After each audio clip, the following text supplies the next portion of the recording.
الرحيم ومن أحسن قولا ممن دعا إلى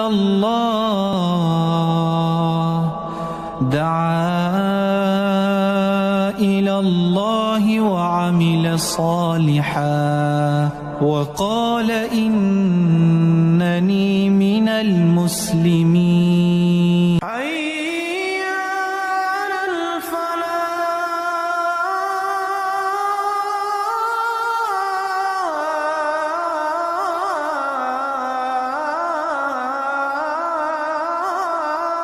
ورحمة الله وبركاته.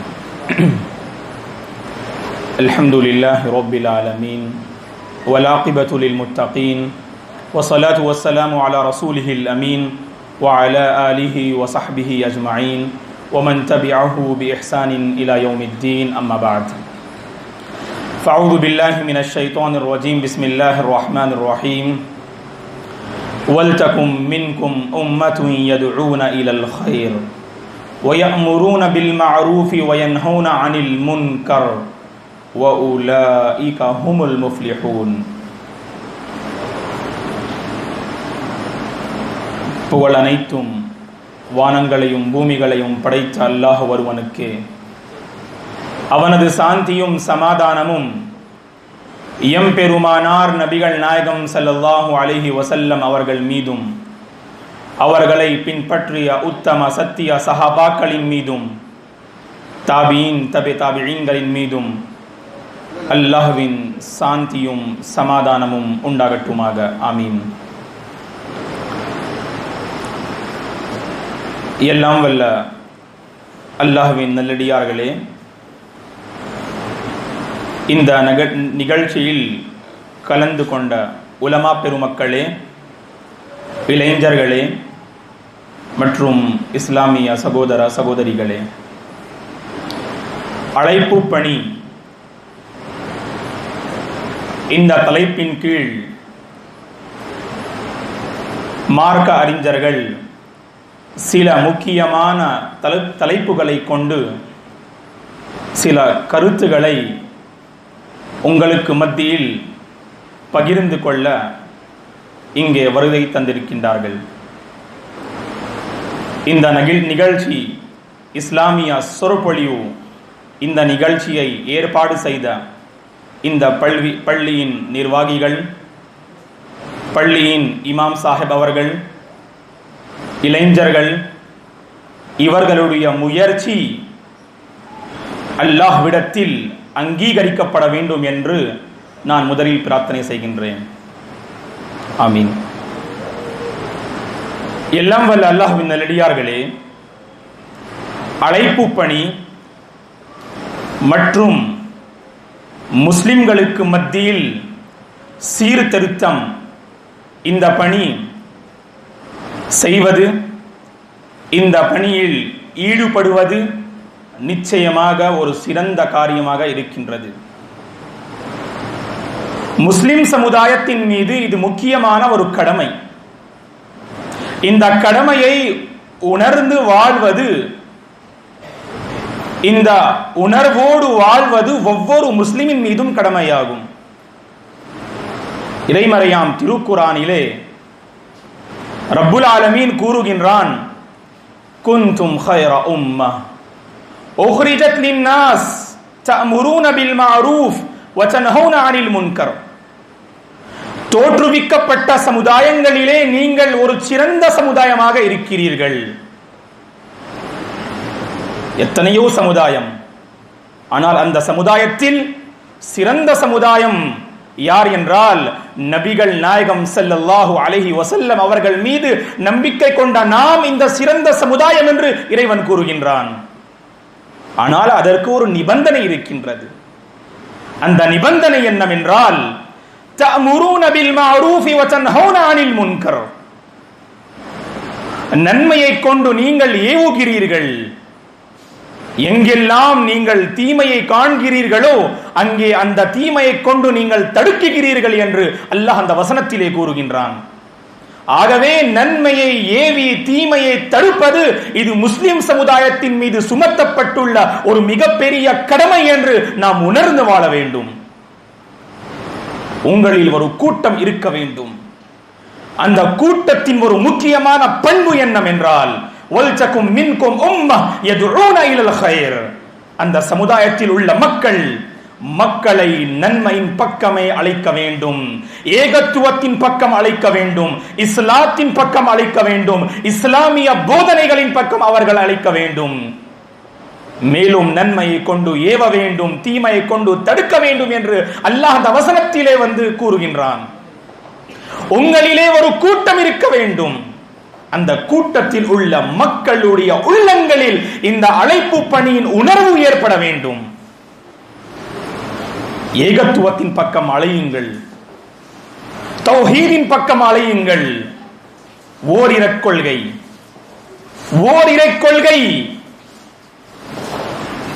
அகிலத்தை படைத்தவன் இறைவன், ஒரே ஒரு இறைவன் தான் என்று இந்த பிரச்சாரத்தில் நீங்கள் ஈடுபடுங்கள் என்று அல்லாஹ் அந்த வசனத்திலே கூறுகின்றான். அழைப்பு பணி நாம் எப்படி செய்ய வேண்டும்? நிச்சயமாக இந்த அழைப்பு பணியில் ஈடுபட வேண்டும் என்றால் முதலில் நாம் நபிகள் நாயகம் ஸல்லல்லாஹு அலைஹி வஸல்லம் அவர்கள் இந்த அழைப்பு பணி பிரச்சாரத்தை அவர்கள் எப்படி நிறைவேற்றினார்கள், எப்படி செய்தார்கள் என்று நாம் தெரிந்து கொள்ள வேண்டும். ஏன் என்றால் ஒவ்வொரு விஷயத்திலும் நபிகள் நாயகம் ஸல்லல்லாஹு அலைஹி வஸல்லம் அவர்கள் தான் அவர்களுடைய வாழ்க்கையில் நமக்கு ஒரு அழகான முன்மாதிரி இருக்கின்றது என்று நம்முடைய ஈமான், நம்முடைய கொள்கையின் ஒரு முக்கியமான அம்சமாகும். இறைமறையாம் திருக்குர்ஆனிலே அல்-அஹ்ஸாபில் சொல்லக்கூடிய அத்தியாயத்திலே ஒரு வசனத்தில் இறைவன் கூறுகின்றான், லகத் கான லகும் ஃபீ ரசூலில்லாஹி உஸ்வத்துன் ஹஸன லிமன் கான யர்ஜுல்லாஹ வல் யௌமல் ஆகிர் வ ذكرல்லாஹ கஸீரா. எவன் ஒருவன் அல்லாஹ்வை அதிகமான முறையில் நினைக்கின்றானோ, மேலும் அல்லாஹ்வின் மீதும் மறுமை நாளின் மீதும் அவனுடைய நம்பிக்கை உறுதியான இருக்கின்றதோ அவனுக்கு அல்லாஹ்வுடைய தூதரின் வாழ்க்கையில் ஒரு அழகான முன்மாதிரி இருக்கின்றது என்று அல்லாஹ் அந்த வசனத்திலே கூறுகின்றான். ஆகவே இந்த அழைப்பு பணி, சீர்திருத்தம், இந்த பணியில் நாம் ஈடுபட வேண்டும் என்றால் முதலில் நாம் அல்லாஹ்வின் தூதரின் வாழ்க்கையை நாம் புரட்டி பார்க்க வேண்டும். நபிகள் நாயகம் ஸல்லல்லாஹு அலைஹி வஸல்லம் அவர்களுடைய வாழ்க்கையை நாம் புரட்டி பார்த்தால் நபிகள் நாயகம் ஸல்லல்லாஹு அலைஹி வஸல்லம் அவர்கள் வாழ்ந்தார்கள். இந்த அழைப்பு பணியின் சிந்தனையோடு அவர்கள் வாழ்ந்தார்கள், அழைப்பு பணியின் கவலையோடு அவர்கள் வாழ்ந்தார்கள். ஒவ்வொரு நேரமும் நபிகள் நாயகம் ஸல்லல்லாஹு அலைஹி வஸல்லம் அவர்களுடைய உள்ளத்தில் ஒரு கவலை இருந்தது. அந்த கவலை என்னவென்றால் இந்த மனித சமுதாயம் நரக நெருப்பிலிருந்து விலகி சொர்க்கத்திற்கு ஆளாக விட வேண்டும் என்ற ஒரே கவலைதான் நபிகள் நாயகம் ஸல்லல்லாஹு அலைஹி வஸல்லம் அவர்களுடைய உள்ளத்தில் இருந்தது. ஆகவே நபிகள் நாயகம் ஸல்லல்லாஹு அலைஹி வஸல்லம் அவர்களுடைய வாழ்க்கையை ஒரு அழகான முன்மாதிரியாக நாம் எடுத்துக்கொண்டு இந்த அழைப்பு பணியில் நாம் ஈடுபட வேண்டும். முதலில் கல்வியை கற்றுக்கொள்ள வேண்டும். மக்கி அத்தியாயங்களை நீங்கள் புரட்டி பாருங்கள். மக்கி அத்தியாயங்களிலே இறைவன் ஏகத்துவம், நபித்துவம், மேலும் மறுமை, இந்த 3 தலைப்புகளை கீழ்தான் இறைவன் அந்த மக்கி அத்தியாயங்களில் பேசுகின்றான். மேலும் நபிகள் நாயகம் ஸல்லல்லாஹு அலைஹி வஸல்லம் அவர்கள், மேலும் அவர்களை பின்பற்றிய உத்தம சத்திய சஹாபாக்கள் அவர்கள் முதலில் இந்த இஸ்லாத்தை பற்றி அவர்கள் தெரிந்து கொண்டார்கள். ஃபஅலம் அன்னஹு லா இலாஹ இல்லல்லாஹ். நபியே, முதலில் நீங்கள் அறிந்து கொள்ளுங்கள், நபியே முதலில் நீங்கள் அறிந்து கொள்ளுங்கள், வணக்கத்திற்கு கூறியவன் அல்லாஹ்வை தவிர வேறு யாரும் இல்லை என்று முதலில் நீங்கள் அறிந்து கொள்ளுங்கள் என்று அந்த வசனத்திலே இறைவன் நபிகள் நாயகம் ஸல்லல்லாஹு அலைஹி வஸல்லம் அவர்களை நோக்கி கூறுகின்றான். இமாம் புகாரி ரஹிமஹுல்லாஹ் அவர்கள் தன்னுடைய புத்தகத்தில் ஒரு பாகத்தை எழுதுகின்றார்கள். அந்த பாகத்தின் பெயர் என்னவென்றால் பாபுல் இல்மி கப்லல் கௌலி வல் அமல். சொல்லிருக்கும் செயலிருக்கும் முன்பு ஒவ்வொரு விஷயத்திலும் நீங்கள் கல்வியை கற்றுக்கொள்ள வேண்டும். ஏதாவது ஒரு இடத்தில் நீங்கள் இஸ்லாமிய மார்க்க விஷயங்களை பற்றி நீங்கள் பிரச்சாரம் செய்ய வேண்டும் என்று நினைத்தால் சாலிஹான அமல்களில் ஈடுபட வேண்டும் என்றால் முதலில் அந்த அமலை பற்றி நீங்கள் தெரிந்து கொள்ளுங்கள். பாபுல் இல்மி கப்லல் கௌலி வல் அமல். அப்பொழுதுதான் நம்முடைய அமல்கள் அல்லாஹ்விடத்தில் அங்கீகரிக்கப்படும். நபிகள் நாயகம் ஸல்லல்லாஹு அலைஹி வஸல்லம் அவர்களிடம் சஹாபா பெருமக்கள் வருவார்கள். இந்த மார்க்க விஷயத்தை முதலில் கற்றுக்கொள்வார்கள். துஃபைல் பின் அமர் அத்-தௌசி ரலியல்லாஹு அன்ஹு அவர்கள், அபூ மாலிக் அல்-அஷாரி ரலியல்லாஹு அன்ஹு அவர்கள், அபூ தர் ஜுந்துப் இப்னு ஜுனாதா அல்-கிஃபாரி ரலியல்லாஹு அன்ஹு அவர்கள், இவர்கள் நபிகள் நாயகம் ஸல்லல்லாஹு அலைஹி வஸல்லம் அவர்களிடத்தில் வந்து இஸ்லாத்தை பற்றி அவர்களில் முதலில் தெரிந்து கொண்டார்கள். அதன் பிறகு அவர்கள் தன்னுடைய சமுதாயத்தின் நோக்கி அவர்கள் சென்றார்கள். ஒரு சிறந்த அழைப்பாளனாக அவர்கள் திகழ்ந்தார்கள். ஏனென்றால் அவர்கள் முதலில் இஸ்லாத்தை பற்றி தெரிந்து கொண்டார்கள். ஆகவே முதலில் நாம் தெரிந்து கொள்ள வேண்டும் இஸ்லாத்தை பற்றியும் நபிமார்களை பற்றியும், குறிப்பாக நபிகள் நாயகம் ஸல்லல்லாஹு அலைஹி வஸல்லம் அவர்களை பற்றியும், மேலும் மறுமை நாளை பற்றியும், ஈமானின் முக்கியமான தூண்களை பற்றியும், இஸ்லாத்தின் முக்கியமான தூண்களை பற்றியும் அடிப்படையான விஷயங்களை முதலில் நாம் தெரிந்து கொள்ள வேண்டும். அதன் பிறகு நபிகள் நாயகம் ஸல்லல்லாஹு அலைஹி வஸல்லம் அவர்கள் இந்த பணியை எப்படி நிறைவேற்றினார்கள்? நபிகள் நாயகம் ஸல்லல்லாஹு அலைஹி வஸல்லம் அவர்கள் நபித்துவத்திற்கு பிறகு மக்களிடம் பிரச்சாரம் செய்ய வேண்டும், இந்த தாவா அழைப்பு பணி பிரச்சாரம் செய்ய வேண்டும் என்று அவர்கள் நினைத்தார்கள். ஆகவே முதலில் நபிகள் நாயகம் ஸல்லல்லாஹு அலைஹி வஸல்லம் அவர்கள் குர்ஆனை ஓதி காண்பித்தார்கள். குர்ஆனுடைய வசனங்களை நீங்கள் புரட்டி பாருங்கள். வைதா யுத்லா அலைஹிம் ஆயாத்துனா வைதா துத்லா அலைஹிம் ஆயாத்துனா என்று பல இடங்களிலே இறைவன் கூறுகின்றான். நம்முடைய வசனங்கள் அவர்களுக்கு முன்னால் ஓதப்பட்டால் என்று அல்லாஹ் அந்த பல இடங்களிலே கூறுகின்றான். ஆகவே குர்ஆனுடைய வசனங்களை நாம் ஓத வேண்டும். நபிகள் நாயகம் ஸல்லல்லாஹு அலைஹி வஸல்லம் அவர்கள் மக்களை அழைக்க வேண்டும் என்று நினைத்தால் முதலிலே நபிகள் நாயகம் ஸல்லல்லாஹு அலைஹி வஸல்லம் அவர்கள் குர்ஆனுடைய வசனங்களை ஓதி காண்பிப்பார்கள். இந்த துஃபைல் பின் அமர் அத்-தௌசி ரலியல்லாஹு அன்ஹு அவர்கள், உமர் பின் கத்தாப் ரலியல்லாஹு அன்ஹு அவர்கள் இஸ்லாத்தை ஏற்றுக்கொண்டார்கள் என்றால் இந்த குர்ஆனுடைய வசனங்களை கேட்டுதான் அவர்கள் ஏற்றுக்கொண்டார்கள். முஷ்ரிகீன்கள், மக்கத்து குஃபார்கள், அவர்களுக்கு தெரியும் இந்த குர்ஆனுடைய வசனங்கள் ஓதப்பட்டால் உள்ளம் மாறிவிடுகின்றது, உள்ளத்தில் ஒரு பெரிய மாற்றம் ஏற்படுகின்றது என்று அவர்களுக்கு தெரிந்த ஒரு விஷயமாக இருந்தது. இதன் காரணமாகவே இறைவன் ஹமீம் அஸ்ஸஸ்தா ஃபுஸ்ஸிலத் என்று சொல்லக்கூடிய அந்த அத்தியாயத்தில் ஒரு வசனத்தில் இறைவன் கூறுகின்றான், வகால அல்லதீன கஃபரு லா தஸ்மஉ லிஹாதல் குர்ஆன். இந்த நிராகரிப்பார்கள் என்ன கூறுகின்றார்கள் என்றால், குர்ஆனுடைய வசனங்கள் ஓதப்பட்டால் இந்த குர்ஆனை நீங்கள் கேட்காதீர்கள் என்று அவர்கள் கூறக்கூடிய ஒரு நிலைமையை நாம் பார்க்கின்றோம். ஆகவே குர்ஆனுடைய வசனங்கள் ஓத வேண்டும். முதலில் குர்ஆனை படிக்க நாம் தெரிந்து கொள்ள வேண்டும். உங்களுடைய உள்ளத்தில் ஒரு ஆர்வம் இருக்கின்றது, இந்த அழைப்பு பணியில் நான் ஈடுபடவேன் என்று ஒரு ஆர்வம் இருக்கின்றது என்றால் முதலில் குர்ஆனுடைய குறிப்பாக முக்கியமான ஏகத்துவத்தை பற்றி பேசக்கூடிய அந்த வசனங்களை நீங்கள் முதலில் மனப்பாடம் செய்து கொள்ளுங்கள்.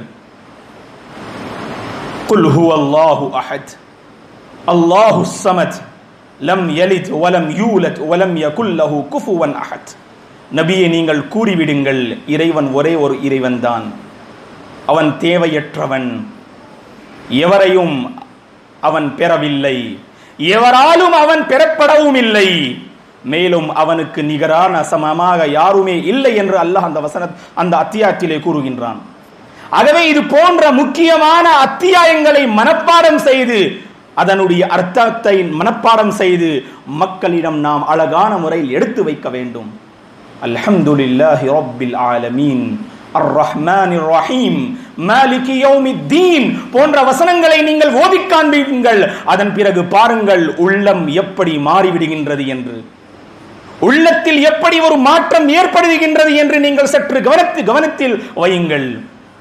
ஏனென்றால் இந்த குர்ஆன் எப்படி முஸ்லிம்களுடைய உள்ளத்தில் ஒரு பெரிய மாற்றத்தை ஏற்படுத்துகின்றதோ, இறைமறையாம் திருக்குர்ஆனிலே அல் அன்ஃபால் என்று சொல்லக்கூடிய அத்தியாயத்தில் ஒரு வசனத்திலே இறைவன் கூறுகின்றான், இன்னமல் முஃமினூன அல்லதீன இதா ذுகிரல்லாஹ் வஜிலத் குலூபுஹும். ஈமான் கொண்டவர்கள் எப்படிப்பட்டவர்கள் என்றால், அவர்களுக்கு முன்னால் குர்ஆனுடைய வசனம் ஓதப்பட்டால் அவர்களுடைய உள்ளத்தில் ஒரு பயம் ஏற்படுகின்றது. வைதா துலியத் அலைஹிம் ஆயாத்துஹு ஸாதத்துஹும் ஈமானா. அவர்களுக்கு முன்னால் குர்ஆனுடைய வசனங்கள் ஓதப்பட்டால் அவர்களுடைய ஈமான் அதிகரிக்கின்றது. இந்த வசனத்தின் விளக்கத்தில் தான் மார்க்க அறிஞர்கள் கூறுகின்றார்கள், அல் ஈமானு யஸீது வ யன்குஸ், அல் ஈமானு யஸீது பித்தாஆத்தி வ யன்குசு பில் மஆசி. நன்மையான காரியங்களில் ஈடுபடுங்கள், உங்களுடைய ஈமான் அதிகரிக்கும். வீட்டில் ஒரு தீமையான விஷயத்தை கண்டுகிறீர்கள் என்றால் உடனே அதனை தடுப்பதற்கு முயற்சி செய்யுங்கள். உங்களுடைய உள்ளத்தில் ஈமான் என்பதற்கு ஒரு அடையாளம் என்னவென்றால் அந்த தீமையை தீமை என்று நினைத்து அந்த தீமையை தடுப்பதற்கு நீங்கள் முயற்சி செய்யுங்கள். யஸீது பித்தாஆத் வ யன்குசு பில் மஆசி. அல்லாஹ்விற்கு மாறு செய்யாதீர்கள், ஷைத்தானின் அடிச்சுவடுகளை நீங்கள் பின்பற்றாதீர்கள். இதன் காரணமாக உங்களுடைய ஈமானில் ஒரு குறைபாடு ஏற்படுகின்றது என்று மார்க்க அறிஞர்கள் கூறுகின்றார்கள்.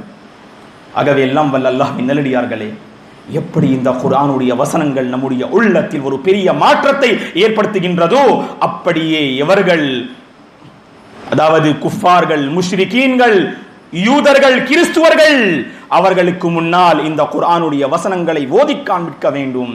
நிச்சயமாக நிலைமையில் ஒரு பெரிய மாற்றத்தை நீங்கள் காண்பீர்கள். ஓதி காண்பிக்க வேண்டும். குர்ஆனுடைய நம்முடைய தொடர்பு இருக்க வேண்டும். சீர்திருத்தம் இந்த பணியில் நீங்கள் ஈடுபட வேண்டும் என்றாலும் அழகான முறையில் வீட்டில் ஏதாவது ஒரு தீமையை நீங்கள் கண்டால், சமுதாயத்தில் ஏதாவது ஒரு நீங்கள் தீமையை கண்டால் குர்ஆனுடைய வசனங்களை கொண்டு அதனை தடுப்பதற்கு நீங்கள் முயற்சி செய்யுங்கள். ஃபுதைல் இப்னு ஐயாத் ரஹ்மத்துல்லாஹி அலைஹி அவர்கள் ஒரு பெரிய மார்க்க அறிஞர். இவர்களுடைய வாழ்க்கையில் ஒரு பெரிய மாற்றம் வருகின்றது. முதலில் அவர்கள் சமுதாயத்தில் ஒரு தவறான பாதையில் சென்று கொண்டிருந்தார்கள். ஒரு திருடனாக அவர்கள் இருந்தார்கள். ஆனால் அவர்களுடைய வாழ்க்கையில் ஒரு பெரிய மாற்றம் இந்த குர்ஆனுடைய வசனத்தின் மூலம்தான் வருகின்றது. அல் ஹதீத் என்று சொல்லக்கூடிய அத்தியாயத்தில் ஒரு வசனம் இருக்கின்றது, அலம் யஅனி லில்லதீன ஆமனு அன் தக்ஷா குலூபுஹும் லிதிக்ரில்லாஹ். ஈமான் கொண்டவர்களுக்கு இன்னும் நேரம் வரவில்லையா? அல்லாஹ்வுடைய திக்ர், இறைமறையாம் திருக்குர்ஆனிற்கு முன்பு அவர்களுடைய இதயங்களில் ஒரு அச்சம், ஒரு பயம் ஏற்படுத்துவதற்கு இன்னும் நேரம் வரவில்லையா என்று அல்லாஹ் அந்த வசனத்திலே கேள்வி கேட்கின்றான். அல்லாஹ் எல்லாம் வல்ல அல்லாஹ்வின் நல்லடியார்களே, ஆகவே இந்த பணியை நாம் சரியான முறையில் நிறைவேற்ற வேண்டும் என்றால், இந்த அழைப்பு பணி, சீர்திருத்தம், இந்த பணியை நாம் சரியான முறையில் நிறைவேற்ற வேண்டும் என்றால் குர்ஆனோடு நம்முடைய தொடர்பு இருக்க வேண்டும். உங்கள் அனைவர்களுக்கும் ஒரு விஷயம் தெரிந்திருக்க வேண்டும். இப்னு மஸ்ஊத் ரலியல்லாஹு அன்ஹு அவர்கள் எப்பொழுது இந்த இஸ்லாத்தை ஏற்றுக்கொள்கின்றார்களோ அவர்களுடைய உள்ளத்தில் ஒரு ஆர்வம் வருகின்றது. இந்த புனிதமிக்க ஒரு மார்க்கத்தை மக்கள் மத்தியில் இந்த மார்க்கத்தை கொண்டு பிரச்சாரம் செய்ய வேண்டும் என்று. இதன் காரணமாகவே முதல் முறையாக அவர்கள் மக்கா நகரத்திலே சத்தமாக அவர்கள் குர்ஆனை ஓதுகின்றார்கள். அவ்வலு மன் ஜஹர பில் குர்ஆனி ஹுவ இப்னு மஸ்ஊத் ரலியல்லாஹு அன்ஹு.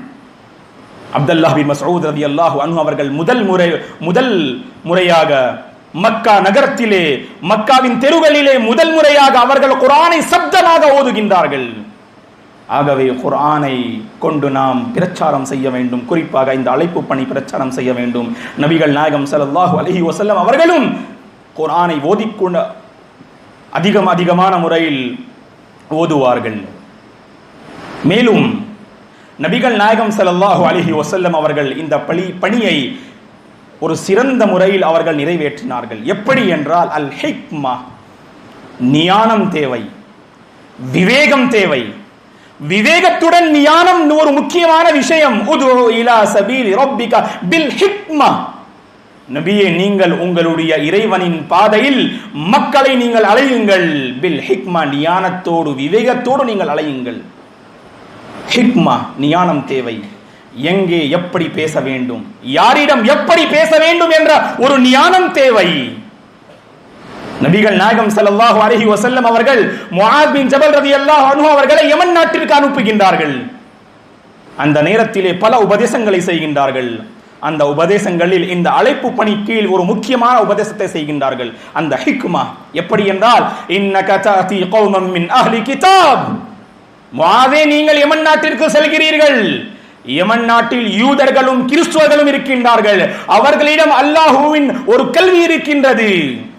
ஆகவே நீங்கள் அவர்களிடம் பிரச்சாரம் செய்ய வேண்டும் என்றால் கல்வியோடு நீங்கள் பிரச்சாரம் செய்யுங்கள், ஹிக்மத்தோடு நீங்கள் பிரச்சாரம் செய்யுங்கள், நியானத்தோடும் விவேகத்துடனும் நீங்கள் பிரச்சாரம் செய்யுங்கள் என்று அல்லாஹ்வின் தூதர் ஸல்லல்லாஹு அலைஹி வஸல்லம் அவர்கள் முஆஸ் பின் ஜபல் ரலியல்லாஹு அன்ஹு அவர்களை நோக்கி உபதேசம் செய்கின்றார்கள். நபிகள் நாயகம் ஸல்லல்லாஹு அலைஹி வஸல்லம் அவர்களை எடுத்துக்கொள்ளுங்கள். 40 வருடத்திலே அவர்கள் நபியாக ஆக்கப்பட்டார்கள். நபித்துவத்திற்கு பிறகு 3 வருடங்கள் அவர்கள் மக்கா நகரத்திலே அழைப்பு பணியில் ஈடுபட்டார்கள். வெளிப்படையான முறையில் அவர்கள் இந்த பிரச்சாரம் செய்யவில்லை. மாறாக குறிப்பிட்ட மக்களோடு தொடர்பை வைத்துக் கொண்டார்கள். குறிப்பிட்ட மக்களோடு தோழர்களை முதலில் அவர்கள் அழைத்தார்கள். தன்னுடைய வீட்டில் உள்ள மக்களை முதலில் இஸ்லாத்தின் பக்கம் அழைத்தார்கள். வெளிப்படையான முறையில் அவர்கள் பிரச்சாரம் செய்யவில்லை. ஏனென்றால் அப்படிப்பட்ட ஒரு பகிரங்கமான நிலைமை ஏற்பட்டது. ஆகவே 3 வருடங்கள் பிரச்சாரம் செய்தார்கள், ஹிக்மத்தோடு பிரச்சாரம் செய்தார்கள். அதன் பிறகு குர்ஆனுடைய ஒரு வசனம், அஷ்-ஷுரா என்று சொல்லக்கூடிய அத்தியாயத்தின் ஒரு வசனம் இருக்கின்றது. வஅன்திர் அஷீரதகல் அக்ரபீன், நபியே நீங்கள் உங்களுடைய நெருக்கமான சொந்தங்களை கொண்டு நீங்கள் அச்சமூட்டி எச்சரிக்கை செய்யுங்கள் என்று அல்லாஹ் அந்த வசனத்திலே கூறுகின்றான். வஅன்திர் அஷீரதகல் அக்ரபீன், நபியே உங்களுடைய நெருக்கமான சொந்தங்களை நீங்கள் இஸ்லாத்தின் பக்கம் அழையுங்கள். அதன் பிறகு நபிகள் நாயகம் ஸல்லல்லாஹு அலைஹி வஸல்லம் அவர்கள் சஃபாவுடைய மலையிலே நின்று வெளிப்படையான முறையில் அவர்கள் இந்த தாவா பிரச்சாரம் செய்கின்றார்கள். மக்களை இஸ்லாத்தின் பக்கம், நேர்மையின் பக்கம் அவர்கள் அழைக்கின்றார்கள். ஆகவே எல்லாம் வல்ல அல்லாஹ்வின் நல்லடியார்களே, நபிகள் நாயகம் ஸல்லல்லாஹு அலைஹி வஸல்லம் அவர்கள் விவேகத்துடனும் நியானத்துடனும் மக்களை இஸ்லாத்தின் பக்கம் அழைத்தார்கள். குல் ஹாதிஹி சபீலி அத்உ இலல்லாஹ் அலா பஸீரா அன வமன் இத்தபஅனி. மேலும் நல்ல உபதேசத்தை கொண்டு நாம் மக்களை அழைக்க வேண்டும். நபி வழியில் நீங்கள் எடுத்து பார்த்தால் நபிகள் நாயகம் ஸல்லல்லாஹு அலைஹி வஸல்லம் ஒரு கவலையோடு அழைப்பார்கள் மக்களை. ஒரு கவலை தெரிய வேண்டும் உங்களுடைய அழைப்பில், உங்களுடைய பிரச்சாரத்தில் ஒரு கவலை, ஒரு துக்கம் ஒரு தெரிய வேண்டும். மக்களை நீங்கள் இஸ்லாத்தின் பக்கம், நேரான பாதையின் பக்கம், சத்தியத்தின் பக்கம், அல்லாஹ்வுடைய நேசத்தின் பக்கம், அல்லாஹ்வுடைய திருப்தியின் பக்கம் நீங்கள் அழைக்கிறீர்கள் என்று மக்கள் உணர வேண்டும். அதற்காக அல் மௌஇதத்தில் ஹஸனா, சிறந்த உபதேசத்தை கொண்டு நீங்கள் மக்களை உங்களுடைய இறைவனின் பாதையின் பக்கம் அழையுங்கள் என்று உதுஉ இலா சபீலி ரப்பிக பில் ஹிக்மதி வல் மௌஇதத்தில் ஹஸனா என்று அல்லாஹ் அந்த வசனத்திலே கூறுகின்றான். விவாதம் செய்யும் நிலைமை ஏற்பட்டால் அந்த நேரத்தில் நாம் என்ன செய்ய வேண்டும்? வஜாதில்ஹும் பில்லதி அஹ்சன், அழகான பாதையை நீங்கள் தேர்ந்தெடுங்கள், அழகான பாதையை நீங்கள் எடுத்துக்கொள்ளுங்கள், சஹீஹான ஒரு வழிமுறையை நீங்கள் எடுத்துக்கொள்ளுங்கள். பிரச்சாரம் செய்யும் பொழுது குறிப்பாக விவாதம் செய்யும் நிலைமை ஏற்பட்டால் அந்த நேரத்திலே சஹீஹான ஒரு பாதையை நீங்கள் எடுத்துக்கொள்ளுங்கள் என்று அல்லாஹ் அந்த வசனத்திலே கூறுகின்றான். ஆகவே அழகான உபதேசத்தை கொண்டு நாம் மக்களை அழைக்க வேண்டும். மக்கள் இந்த விஷயத்தை புரிந்து கொள்ள வேண்டும். அவர்கள் நெருப்பின் பால் அவர்கள் சென்று கொண்டிருக்கின்றார்கள். நீங்கள் அவர்களை சொர்க்கவாசிகளாக மாற்றிவிட வேண்டும் என்று நீங்கள் ஆசைப்படுகிறீர்கள். உங்களுடைய உள்ளத்தில் ஒரு ஆர்வம் இருக்கின்றது என்று அவர்கள் உணர வேண்டும். எல்லாம் வல்ல அல்லாஹ்வின் நல்லடியார்களே, இதுதான் அல் மௌஇதத்தில் ஹஸனா, அல் ஹிக்மா. எங்கே எப்படி பேச வேண்டும், யாரிடம் எப்படி நடந்து கொள்ள வேண்டும், யாரிடம் எப்படி நாம் பிரச்சாரம் செய்ய வேண்டும், எப்படி இந்த இஸ்லாமிய போதனைகளை நாம் எடுத்து வைக்க வேண்டும் என்று முதலில் தெரிந்து அறிந்து அதன் பிறகு இந்த பிரச்சனையில் ஈடுபட வேண்டும். இதன் பிறகு இந்த அழைப்பு பணி பாதையில் கஷ்டங்கள், துன்பங்கள், துக்கங்கள், பல சோதனைகள் ஏற்படும். அந்த நிலைமையில் நாம் பொறுமையை கடைபிடிக்க வேண்டும். நபிகள் நாயகம் ஸல்லல்லாஹு அலைஹி வஸல்லம் அவர்களை பற்றி, அவர்களை நோக்கி இறைவன் கூறுகின்றான், ஃபஸ்பிர் கமா ஸபர உலுல் அஸ்ம். உறுதிமிக்க நபிமார்கள், உலுல் அஸ்ம் உறுதிமிக்க நபிமார்கள் யார்? நூஹ் அலைஹிஸ்ஸலாம், இப்ராஹிம் அலைஹிஸ்ஸலாம், மூசா அலைஹிஸ்ஸலாம், ஈசா அலைஹிஸ்ஸலாம், மேலும் நபிகள் நாயகம் ஸல்லல்லாஹு அலைஹி வஸல்லம். நபியே, உறுதிமிக்க நபிமார்கள் எப்படி பொறுமையை கடைபிடித்தார்களோ அப்படியே நீங்களும் பொறுமையை கடைபிடியுங்கள். இப்னு தைமியா ரஹ்மத்துல்லாஹி அலைஹி அவர்கள் கூறுகின்றார்கள், குர்ஆனை புரட்டி பார்த்தால் குர்ஆனிலே இறைவன் 90க்கும் மேலாக இந்த பொறுமையை பற்றி இறைவன் பேசுகின்றான்.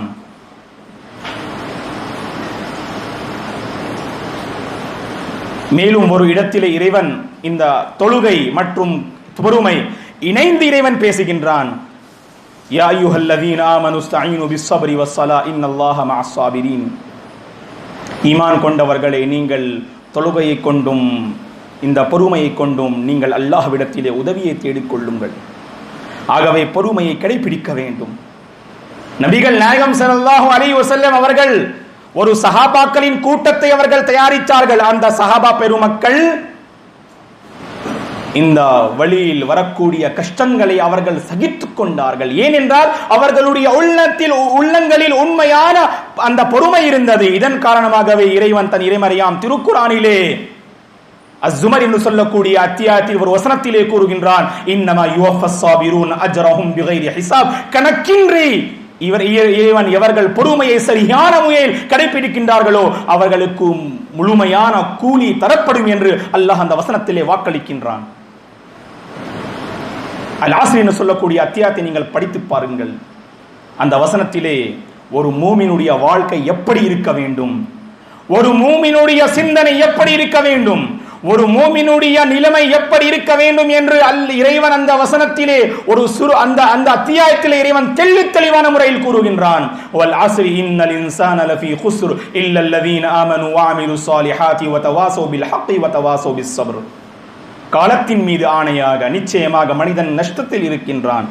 ஆனால் எவர்கள் அல்லாஹ்வின் மீது நம்பிக்கை கொண்டு சாலிஹான சஹீஹான அமல்களை எவர்கள் செய்கின்றார்களோ, மேலும் சத்தியத்தை கொண்டு எவர்கள் ஒருவருக்கொருவர் உபதேசம் செய்கின்றார்களோ, மேலும் இந்த சத்தியத்தின் பக்கம் அழைக்கும் பொழுது இந்த சத்தியத்தின் பாதையில் வரக்கூடிய துக்கங்களை, துன்பங்களை, கஷ்டங்களை எவர்கள் சதித்துக் கொள்கின்றார்களோ, பொறுமையோடு எவர்கள் கடைபிடிக்கின்றார்களோ, ஒருவருக்கொருவர் இந்த பொறுமையை கொண்டு எவர்கள் உபதேசம் செய்கின்றார்களோ இவர்கள் நஷ்டத்தில் இல்லை, மாறாக இவர்கள் தான் அபூர்வ வெற்றியை பெறக்கூடியவர்கள் என்று அல்லாஹ் அந்த அத்தியாயத்திலே கூறுகின்றான்.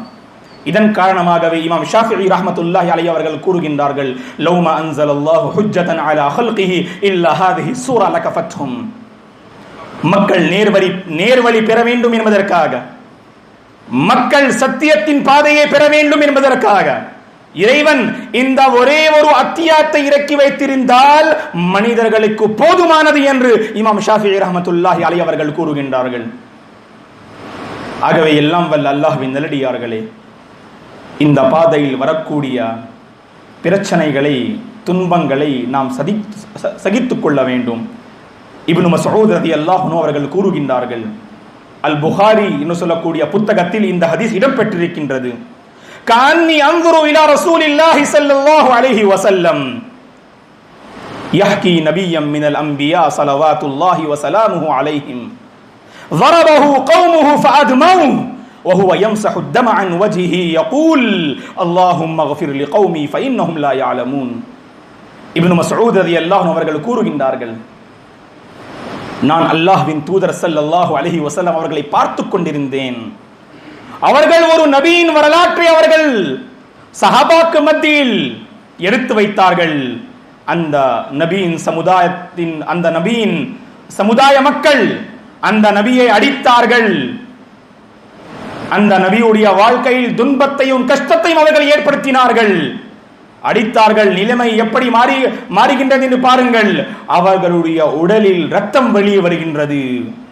அந்த நிலைமையிலும் அந்த நபியுடைய நாவினால் என்ன வருகின்றது? எல்லாம் வல்ல அல்லாஹ்வின் நல்லடியார்களே, அவர்கள் பிரார்த்தனை செய்கின்றார்கள். ஹிதாயத்தை கொண்டும் அல்லாஹ்வுடைய பாவம் மன்னிப்பை கொண்டும் அவர்கள் பிரார்த்தனை செய்கின்றார்கள். ஆகவே உண்மையான அழைப்பாளன் யார் என்றால், ஏதாவது ஒரு கஷ்டம் ஏற்பட்டால் அந்த நிலைமையில் அவர்கள் என்ன செய்யக்கூடாது, அவர்களுக்கு எதிராக பிரார்த்தனை செய்யக்கூடாது. மாறாக அவர்களுக்காக நீங்கள் பிரார்த்தனை செய்யுங்கள். அவர்கள் நேர்வழிப்பட வேண்டும், அவர்களுக்கு ஹிதாயத்தை ரப்புல் ஆலமீன் கொடுக்க வேண்டும், அவர்கள் சத்தியத்தின் பாதையில் இறுதி மூச்சு வரை அவர்கள் இருக்க வேண்டும் என்பதற்காக நீங்கள் அல்லாஹ்விடத்திலே பிரார்த்தனை செய்யுங்கள். அல்லாஹும்ம ஃபில் லிகௌமி ஃபஇன்னஹும் லா யஅலமூன். இறைவா, என்னுடைய சமுதாயத்தை நீ மன்னித்து விடு. ஏன் என்றால் அவர்கள் அறியாமையில் இந்த வேலையை அவர்கள் செய்கின்றார்கள். ஆகவே பொறுமையை நாம் கடைபிடிக்க வேண்டும். மேலும் ஒரு முக்கியமான விஷயம் என்னவென்றால், நபிகள் நாயகம் ஸல்லல்லாஹு அலைஹி வஸல்லம் அவர்களுடைய வாழ்க்கை நாம் புரட்டி பார்த்தால், குறிப்பாக அழைப்பு பணி இந்த விஷயத்தில் அவர்கள் ஒருபோதும் நிராசை அடையவில்லை. ஒருபோதும் நபிகள் நாயகம் ஸல்லல்லாஹு அலைஹி வஸல்லம் அவர்கள் நிராசை அடையவில்லை.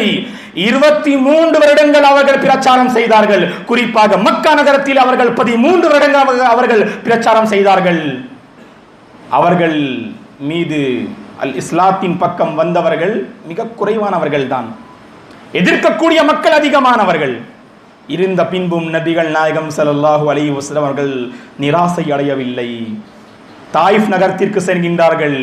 தாயிஃப் நகரத்தில் உள்ள மக்களை அழைக்கின்றார்கள். குறிப்பாக மஸ்ஊத், ஹபீப், அப்தியாலை அவர்களை அழைக்கின்றார்கள். அவர்கள் அந்த பனு சகைஃப் என்ற கூட்டத்தின் அவர்கள் தலைவர்கள். அப்தியாலைல், மஸ்ஊத், ஹபீப் இவர்களை இஸ்லாத்தின் பக்கம் அழைக்கின்றார்கள். தாயிஃப் நகரத்தில் உள்ள மக்கள் நபிகள் நாயகம் ஸல்லல்லாஹு அலைஹி வஸல்லம் அவர்களுடைய அழைப்பு பணியை அவர்கள் புறக்கணிக்கின்றார்கள்.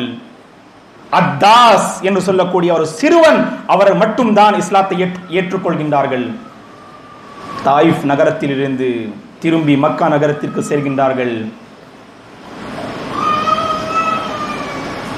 மலையின் மலக்குல் ஜிபால் அவர்கள் வருகின்றார்கள். அல்லாஹ்வின் தூதர் அவர்களிடமே கேட்கின்றார்கள், நீங்கள் இவர்களுக்காக நீங்கள் பத்துவா செய்யுங்கள், நாம் இந்த தாயிஃபுடைய சந்ததியை நாம் அழித்து விடுகின்றோம் என்று. அந்த நேரத்திலே நபிகள் நாயகம் ஸல்லல்லாஹு அலைஹி வஸல்லம் அவர்கள் என்ன கூறினார்கள்? எல்லாம் வல்ல அல்லாஹ்வின் நல்லடியார்களே, பல் அர்ஜு. இமாம் இப்னு ஹிஷாம் ரஹ்மத்துல்லாஹி அலைஹி அவர்கள் அஸ்ஸீரா நபவியா அந்த புத்தகத்திலே இந்த சம்பவத்தை எழுதுகின்றார்கள். பல் அர்ஜு அன் யுக்ரிஜல்லாஹு மின் அஸ்லாபிஹிம் மன் யஅபுதுல்லாஹ அஸ்ஸ வஜல் லா யுஷ்ரிகு பிஹி ஷையா. அல்லாஹ்வின் மீது எனக்கு ஒரு உறுதியான நம்பிக்கை இருக்கின்றது. எப்படிப்பட்ட நம்பிக்கை என்றால், அல்லாஹ் இந்த தாயிஃபுடைய சந்ததிகளில் ஒரு சமுதாயத்தை இறைவன் வெளிப்படுத்துவான். அவர்கள் ஓர் இறைவரை மட்டும் வணங்குவார்கள், அவர்களுக்கு ஒருபோதும் அவர்கள் இணை வைக்க மாட்டார்கள் என்று நபிகள் நாயகம் ஸல்லல்லாஹு அலைஹி வஸல்லம் அவர்கள் அந்த மலக்கை நோக்கி கூறுகின்றார்கள். ஆகவே நாம் நிராசை அடைய வேண்டாம். நபிகள் நாயகம் ஸல்லல்லாஹு அலைஹி வஸல்லம் அவர்கள் ஒருபோதும் அவர்கள் நிராசை அடையவில்லை. மேலும் இந்த பிரச்சாரத்தில் நாம் ஈடுபட வேண்டும் என்றால் அழகான பாதையை நாம் தேர்ந்தெடுத்துக் கொள்ள வேண்டும். ومن احسن قولا ممن دعا الى الله وعمل صالحا وقال انني من المسلمين. ஃபுஸ்ஸிலத் என்று சொல்லக்கூடிய அத்தியாயத்தின் அந்த வசனத்தில் இறைவன் கூறுகின்றான், எவன் ஒருவன் மக்களை இஸ்லாத்தின் பக்கம் அழைத்து சாலிஹான அமல் செய்து நான் இறைவனுக்கு முற்றிலும் கட்டுப்பட்டு வாழ்கின்றேன் என்று எவன் ஒருவன் கூறுகின்றானோ சொல்லால் அவனை விட சிறந்தவன் யார் என்று அல்லாஹ் அந்த வசனத்திலே கூறுகின்றான். தீமையும் நன்மையும் சமமாகி விடாது. தீமையும் நன்மையும் சமமாகி விடாது. ஆகவே அழகான பாதையை கொண்டுதான் நாம் இந்த அழைப்பு பணியில் ஈடுபட வேண்டும். மேலும் எல்லாம் வல்ல அல்லாஹ்வின் நல்லடியார்களே, நபி வழியில் இந்த அழைப்பு பணி நாம் தெரிந்து கொள்ள வேண்டும் என்றால் ஒரு கவலையோடு நாம் வாழ வேண்டும். நம்முடைய உள்ளங்களில் ஒரு உணர்வை நாம் ஏற்படுத்திக் கொள்ள வேண்டும். நாம் பார்க்கின்றோம் எத்தனை மக்கள் சிலைகளை வணங்கக்கூடியவர்களாக இருக்கின்றார்கள். அசத்தியத்தின் பக்கம் எத்தனை மக்கள் விரைந்து சென்று கொண்டிருக்கின்றார்கள். இந்த நிலைமையை நாம் நம்முடைய கண்களால் நாம் பார்க்கின்றோம்.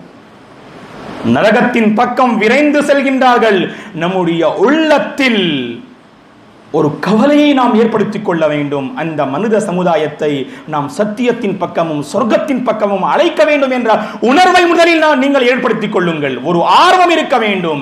இந்த அழைப்பு பணியில் நீங்கள் சிறந்த முறையில் நீங்கள் இந்த அழைப்பு பணியை நிறைவேற்ற வேண்டும் என்றால் முதலில் ஒரு ஆர்வத்தை நீங்கள் ஏற்படுத்திக் கொள்ளுங்கள், ஒரு உணர்வை நீங்கள் ஏற்படுத்திக் கொள்ளுங்கள். நபிகள் நாயகம் ஸல்லல்லாஹு அலைஹி வஸல்லம் அவர்களுடைய வாழ்க்கை நாம் படித்து பார்த்தால் அவர்களுடைய வாழ்க்கை இந்த உணர்வு இருந்தது, இந்த ஆர்வம் இருந்தது. இந்த உணர்வு எப்படிப்பட்ட உணர்வு என்றால் ஃபலஅல்லக பாகிஉன் நஃப்ஸக அலா ஆதாரிஹிம் இல்லம் யுமினு பிஹாதல் ஹதீஸ் யஸஃபா. இந்த மனித சமுதாயம் அல்லாஹ்வின் மீதும் இந்த நபியின் மீதும் நம்பிக்கை கொள்ளவில்லை என்றால் இதை பற்றியே கவலைப்பட்டு நபியே நீ உம்மை அழித்துக் கொண்டக்கூடிய நிலைமையில் இருக்கிறீர்கள் என்று அல்லாஹ் அந்த வசனத்திலே கூறுகின்றான். கவலையோடு நாம் வாழ வேண்டும். ஒரு அழைப்பு பணியின் உணர்வை நாம் நம்முடைய உள்ளத்தில் ஏற்படுத்திக் கொள்ள வேண்டும். மேலும் எல்லாம் வல்ல அல்லாஹ்வின் நல்லடியார்களே, சற்று நாம் சிந்தித்து பார்க்க வேண்டும். இந்த அழைப்பு பணியின் பக்கம் நாம் கவனம் செலுத்துகின்றோமா? இந்த அழைப்பு பணியை நாம் சஹீஹான முறையில் நிறைவேற்றுவதற்கு நாம் முயற்சிகளை செய்கின்றோமா? இந்த இஸ்லாமிய மார்க்கம் ஒரு மிகப்பெரிய அமானிதம். இஸ்லாமிய மார்க்கம் அல்லாஹ்வின் மூலம் கொடுக்கப்பட்டுள்ள ஒரு மிகப்பெரிய அமானிதம். இந்த அமானிதத்தை நீங்கள் பாதுகாத்துக் கொள்ளுங்கள். முதலில் குறிப்பாக இன்றைய காலத்தில் நிலைமைகள் மாறிக்கொண்டே இருக்கின்றன. இன்றைய காலத்தில் குறிப்பாக இந்தியாவிலே நிலைமைகள் மாறிக்கொண்டே இருக்கின்றன. இந்த நிலைமையில் நம்மில் ஒவ்வொருவரும் குறிப்பாக நம்முடைய ஈமானை பாதுகாத்துக் கொள்வதற்கு முயற்சி செய்ய வேண்டும். அதுக்கு அடுத்து மக்களில் ஒரு பெரிய கூட்டம் அசத்தியத்தின் பக்கமும் நரகத்தின் பக்கமும் சென்றக்கூடிய ஒரு நிலைமையை நாம் நம்முடைய கண்களால் பார்க்கின்றோம். ஆகவே நாம் கவலைப்பட வேண்டும், முயற்சி செய்ய வேண்டும். அதற்காக நாம் நேரத்தை ஒதுக்க வேண்டும். வீட்டில் ஒரு நிகழ்ச்சி இருக்கின்றது என்றால் அந்த வீட்டில் உள்ள மக்கள் எப்படி கவலைப்படுகின்றார்கள், முயற்சி செய்கின்றார்கள், யோசிக்கின்றார்கள், மேலும் அதற்காக நேரத்தை ஒதுக்குகின்றார்கள், தன்னுடைய பணத்தை செலவு செய்கின்றார்கள், தன்னுடைய நேரத்தை ஒதுக்குகின்றார்கள், முயற்சி செய்கின்றார்கள், கவலைப்படுகின்றார்கள். அந்த நிகழ்ச்சியை அபூர்வமான வெற்றியாக மாற்றுவதற்கு அவர்கள் முயற்சி செய்கின்றார்கள். வீட்டில் உள்ள ஒரு நிகழ்ச்சிக்காக நாம் நேரத்தை ஒதுக்குகின்றோம் என்றால் இந்த ஒரு புனிதமிக்க மார்க்கத்தை அல்லாஹ்வுடைய மக்களிடம் எடுத்து வைப்பதற்காக நாம் எப்பொழுதுவாது நாம் சிந்தித்திருக்கின்றோமா என்று நாம் சிந்திக்க கடமைப்பட்டுள்ளோம். எல்லாம் வல்ல அல்லாஹ்வின் நல்லடியார்களே, நிலைமையில் ஒரு மாற்றத்தை ஏற்படுத்திக் கொள்ளுங்கள். அழைப்பு பணியின் சிந்தனையோடு வாழ்வதற்கு முயற்சி செய்யுங்கள். உங்களுடைய உள்ளங்களில் ஒரு ஆர்வத்தை ஏற்படுத்திக் கொள்ளுங்கள். தீமையை தீமை என்று நினைத்து வாழ்வதற்கு முயற்சி செய்யுங்கள். அதன் பிறகு பாருங்கள் வீட்டில் எப்படி அல்லாஹ்வின் மூலம் அந்த பரக்கத்தை இறங்குகின்றது என்று நாம் கூறுகின்றோம். வீட்டில் பல பிரச்சனைகளை நாம் சந்திக்கக்கூடிய நிலைமையில் இருக்கின்றோம். பல பிரச்சனைகளை நாம் சந்திக்கின்றோம். அந்த பிரச்சனைகளுக்கு தீர்வு என்னவென்றால் சீர்திருத்தம், அழைப்பு பணி. இந்த சிந்தனையோடு வாழ வேண்டும். இப்னு தைமியா ரஹ்மத்துல்லாஹி அலைஹி அவர்கள் கூறுகின்றார்கள், மனித சமுதாயம் சீர்பட வேண்டும் என்றால், மேலும் அவர்கள் நிம்மதியான வாழ்க்கையை வாழ வேண்டும் என்றால், பரிசுத்தமான வாழ்க்கையை வாழ வேண்டும் என்றால் அந்த சமுதாயத்தில் உள்ள மக்கள் அழைப்பு பணியின் சிந்தனையோடு வாழ வேண்டும் என்று இப்னு தைமியா ரஹ்மத்துல்லாஹி அலைஹி அவர்கள் கூறுகின்றார்கள். அழைப்பு பணி விஷயத்தில் நாம் அலட்சியமாக இருக்கின்றோம். எல்லாம் வல்ல அல்லாஹ்வின் நல்லடியார்கள், சிறந்த சமுதாயமாக மாறுவதற்கு முயற்சி செய்யுங்கள். சிறந்த சமுதாயத்தின் கூட்டத்தில் உங்களுடைய ஒரு பெயரும் இருக்க வேண்டும் என்று நீங்கள் முயற்சி செய்யுங்கள். ஆகவே அதற்காக ஒரு உணர்வை நீங்கள் இந்த மஜ்லிஸிலே நீங்கள் ஏற்படுத்திக் கொள்ளுங்கள். எங்கெல்லாம் நாம் தீமையை காண்கின்றோமோ சிறந்த முறையில் அழகான உபதேசத்தை கொண்டு நாம் அதனை தடுப்பதற்கு முயற்சி செய்வோம். குறிப்பாக நம்முடைய வீட்டில், நம்முடைய சமுதாயத்தில், நம்முடைய கோத்திரத்தில் ஏதாவது தவறை ஏற்பட்டால் அந்த தவறை என்று நினைத்து உணர்ந்து வல் முஃமினூன வல் முஃமினாத்து பஅதுஹும் அவுலியாஉ பஅத் யஅமுரூன பில் மஅரூஃப், ஈமான் கொண்டவர்கள் அவர்களுடைய சிந்தனை என்னவென்றால் இந்த மஅரூஃப், அதாவது நன்மையை கொண்டு பிரச்சாரம் செய்ய வேண்டும், ஏவ வேண்டும் என்ற சிந்தனையோடு தான் அவர்கள் வாழ்வார்கள். நம்முடைய ஒழுக்கங்களை நாம் சீர்படுத்திக் கொள்ள வேண்டும். அப்பொழுதுதான் நிச்சயமாக இந்த நிலைமையில் ஒரு மாற்றம் ஏற்படும். இறைவன் நம் அனைவர்களுக்கும் அழைப்பு பணி சீர்திருத்தம், இந்த சிந்தனையோடு வாழ்வதற்கு ரப்புல் ஆலமீன் நம் அனைவர்களுக்கும் பாக்கியமும் அருளும் தந்தருள்வானாக. ஆமீன். அகூலு கௌலி ஹாதா வஸ்தக்ஃபிருல்லாஹ லி வ லக்கும் வ லிஸாயிரில் முஸ்லிமீன மின் குல்லி தம் ஃபஸ்தக்ஃபிருஹு இன்னஹு ஹுவல் கஃபூருர் ரஹீம். வஸ்ஸலாமு அலைக்கும் வ ரஹ்மத்துல்லாஹி வ பரகாத்துஹு.